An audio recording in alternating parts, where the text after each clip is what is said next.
I want to thank folks at Judson Memorial Church I want to thank folks at Judson Memorial Church for coming out in solidarity at the last minute for coming out in solidarity at the last minute and providing us with this beautiful space. and providing us with this beautiful space. Without further ado, We have with us today Arundhati Roy. Arundhati Roy.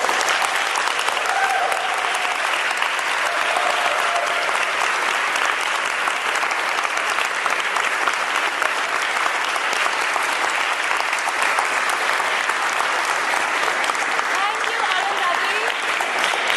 Mic check. Mic check. Thank you, Arundhati, Thank you, Arundhati, for your time with us today for your time with us today during this very crucial week of action. Week of action. Lal Salam. Lan Salam. Lal Salam. Mic check. Mic check. Thank you, Judson Church, and thank you all of you for being here. Thank you, Judson Church, and thank you all for being here. Yesterday morning, the police cleared Zuccotti Park, but today Zuccotti Park. the people are back. But today, the people are back. The police should know that this protest The police should know that this protest is not a battle for territory. is not a battle for territory. We are not fighting for the right to occupy a park here or there. We are not fighting for the right to occupy a park here or there. We are fighting for justice. We are fighting for justice.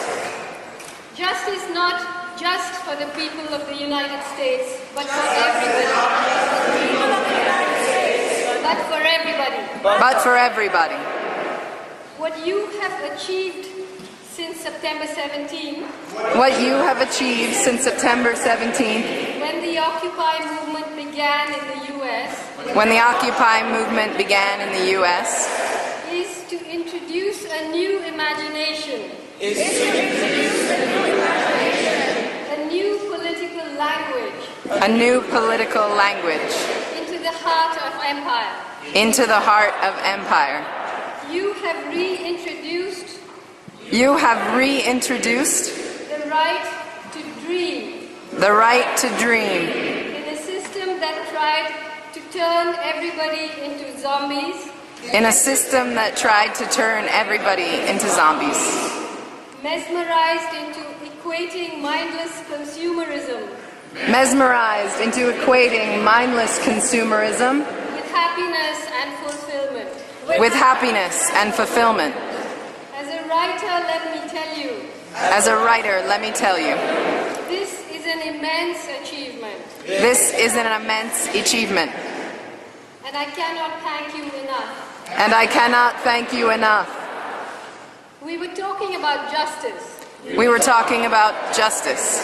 Today, as we speak, Today, as we speak, the Army of the United States the Army of the United States is waging a war of occupation in Iraq and Afghanistan. is waging a war of occupation in Iraq and Afghanistan. U.S. drones are killing civilians in Pakistan and beyond. U.S. drones are killing civilians in Pakistan and beyond. Tens of thousands of U.S. troops and death squads Tens of thousands of U.S. troops and death squads are moving into Africa. are moving into Africa. If spending trillions of dollars of your money If spending trillions of dollars of your money to administer occupations in Iraq and Afghanistan to administer occupations in Iraq and Afghanistan is not enough, is not enough, a war against Iran is being talked up. a war against Iran is being talked up. Ever since the Great Depression, Ever since the Great Depression, the manufacture of weapons the manufacture of weapons and the export of war and the export of war have been key ways in which the United States have been key ways in which the United States has stimulated its economy. has stimulated its economy. Just recently, under President Obama, the U.S. made a $60 billion arms deal with Saudi Arabia. A $60 billion arms deal with Saudi Arabia. Moderate Muslims, right? Moderate Muslims, right? It hopes to sell thousands of bunker busters to the UAE. It hopes to sell thousands of bunker busters to the UAE. It has sold $5 billion worth of military aircraft to my country. It has sold $5 billion worth of military aircraft to my country. India. Which has more poor people than all the poorest countries of Africa put together.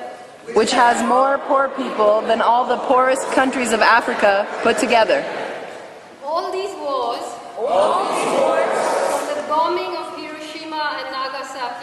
from the bombing of Hiroshima and Nagasaki, to Vietnam, Korea, and Latin America, have claimed millions of lives.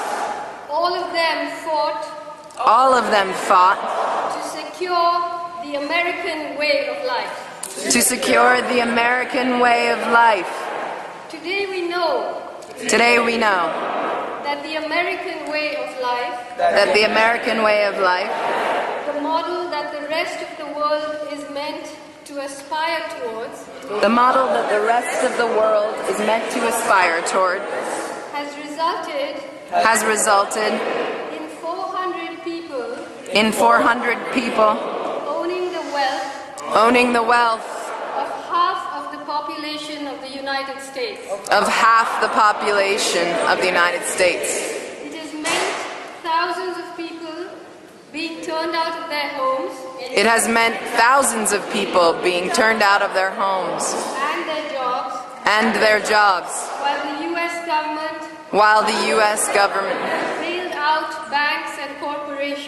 bailed out banks and corporations. American International Group, AIG, alone was given $182 billion. The Indian government worships U.S. economic policy.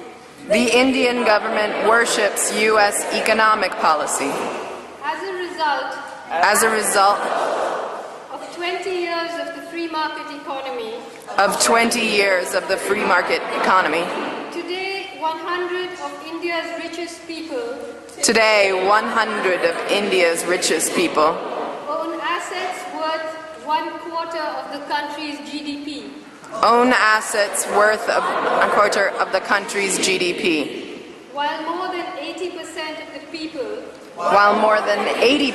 of the people live on less than 50 cents a day. 250,000 farmers driven into a spiral of debt have committed suicide.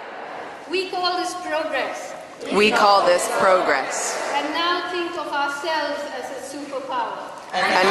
of ourselves as a superpower. Like you, we are well qualified. We have nuclear bombs. And obscene inequality. The good news is that people have had enough. And are not going to take it anymore. The Occupy movement has joined thousands of other resistance movements all over the world, in which the poorest of people are standing up and stopping the richest corporations in their tracks. Few of us dream that we would see that we would see you, the people of the United States, the people of the United States, on our side, on our side, trying to do this trying to do this in the heart of empire.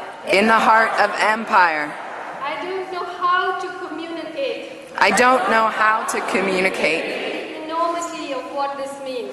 the enormity of what this means. They, the 1%, They, the 1%, say that we don't have demands. say that we don't have demands. Perhaps they don't know Perhaps they don't know that our anger alone that our anger alone would be enough to destroy them. would be enough to destroy them. But here are some things, But here are some things, a few pre-revolutionary thoughts I had a few pre-revolutionary thoughts I had for us to think about together. for us to think about together.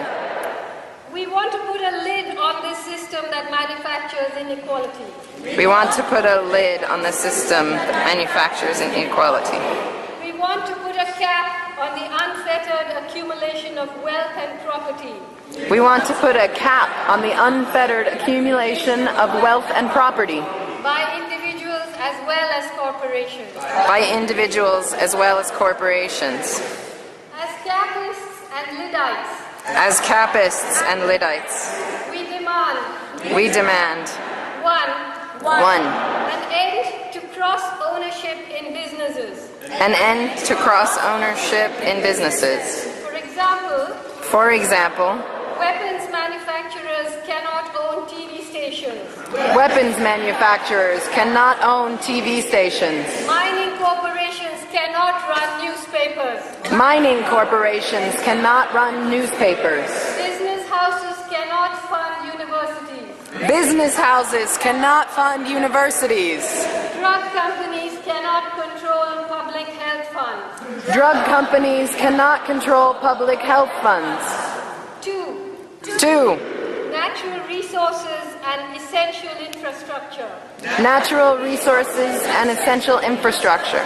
Water supply, electricity, health and education Water supply, electricity, health, and education cannot be privatized. cannot be privatized. 3. 3. Everybody must have the right to shelter, education and health care. Everybody must have the right to healthcare and education. 4. The children of the rich cannot inherit their parents' wealth. The children of the rich cannot inherit their parents' wealth. This struggle has reawakened our imagination. This struggle has reawakened our imagination. Somewhere along the way, Somewhere along the way, capitalism reduced the idea of justice to mean just human rights. capitalism reduced the idea of justice to mean just human rights. And the idea of dreaming of equality And the idea of dreaming of equality became blasphemous. became blasphemous. We are not fighting We are not fighting to just tinker to just tinker with reforming with reforming a system that needs to be replaced. a system that needs to be replaced. As a Cappist, As a Cappist and a Liddite, I salute your struggle. I salute your struggle. Salam and Zindabad. Salam and Zindabad.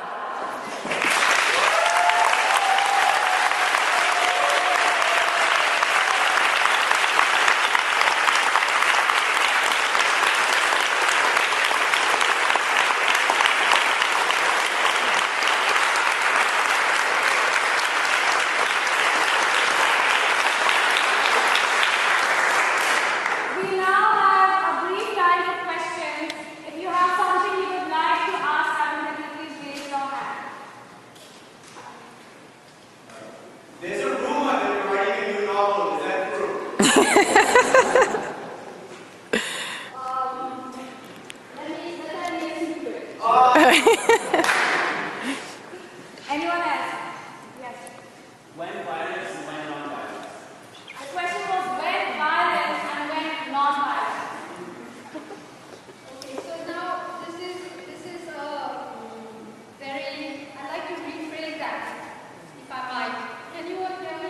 Yes. See, because often, especially now in India, when there are armed struggles and guardian struggles, when you phrase something by saying violence and non-violence, it becomes a way of derailing the argument. So what we're talking about is non-violent resistance and armed resistance. Because violence and non-violence can be, wide-reaching. Now, I recently spent a long time in the forests of central India with armed guerrillas who are fighting to keep the corporations off the lands of indigenous people. To put it simply, I would say that non-violence is a resistance strategy which is extremely effective when it has an audience, when it has an audience that is sympathetic. And for example, here in America, you have an audience. Because you live on television. It's important to understand that. Whereas deep inside the forests of India, when 1,000 paramilitary policemen go and burn down a village and rape the women and chase the people off, they don't have an audience. They're too hungry to be on a hunger strike.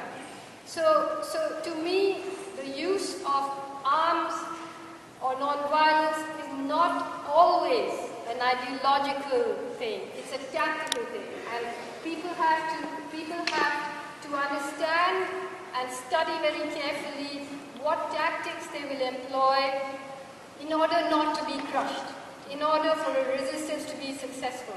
It's not ideological, and it's important not to be immature or childish about the choices that are made. Yes, ma'am. Yes, I'm under Dr. Blakey, and I believe you're part of the ambassador and I am also occupying 477 and been involved with you as the young people, as an elder since day 2 occupying Wall Street. The question I ask you, how do the young people occupy Wall Street move into a system, a systemic system that can be a best practice around the world of young people that are uprising and for change? How do we do that?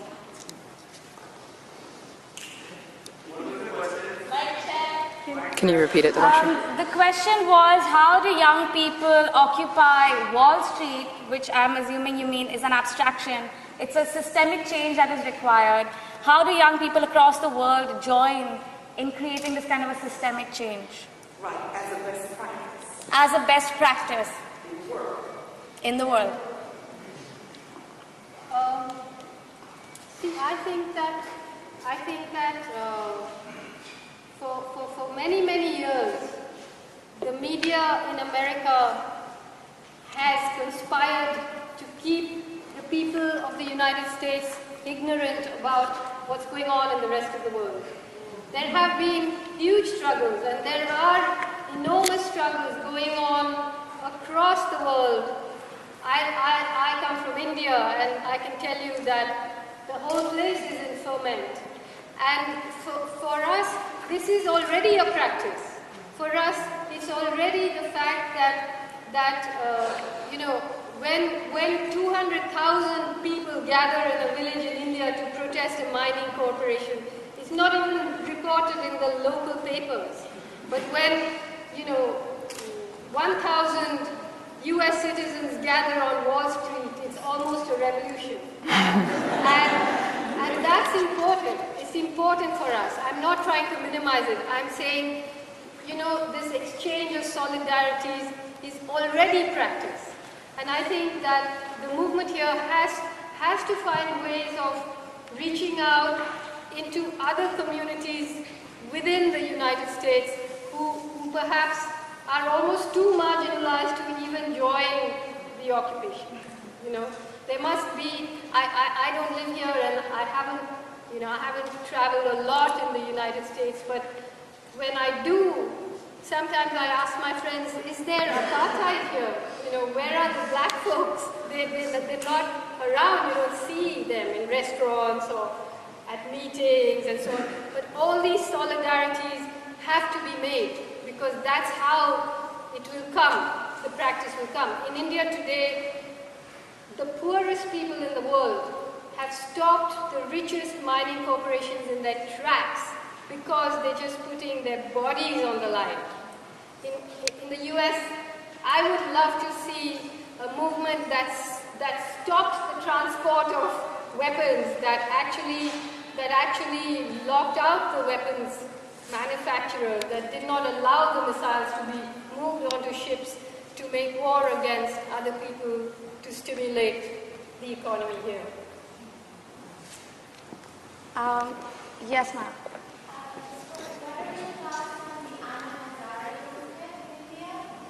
The question is, what are your thoughts on the Anna Hazare movement in India these days?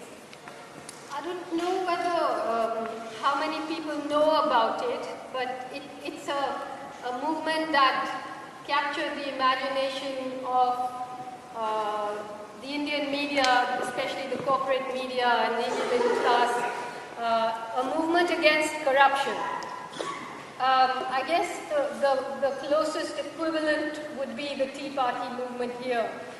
But essentially they are talking about making an unfair system work more smoothly and be less corrupt. So while it's easy for people to take a sort of global view of these people's uprisings in India and in the Middle East and in America and in the United States, you actually have to look at these things quite separately. And while that uprising was happening in India, there was not one single slogan against a single corporation. It was in fact sponsored and by sponsored I mean supported hugely 24 hours a day for weeks together by the corporate media. It was a movement very heavily supported by the right wing. And of course there were a lot of poor people who joined, hoping that somehow it would reduce prices or bring them some kind of justice, because that was the hype. But all that fell away actually. So to put it, unsubtly, I found it rather repulsive. Okay, I think we have time for just 2 more questions. Yes. How is it possible for the Occupy movement to clear out this pipeline between us and the people, the comrades in the forest? How is it possible to show solidarity? And what would we gain by doing that? Well, I don't think you need to clear out the pipeline. I think that there was a time when I was among the people who thought that things like the World Social Forum that were happening, this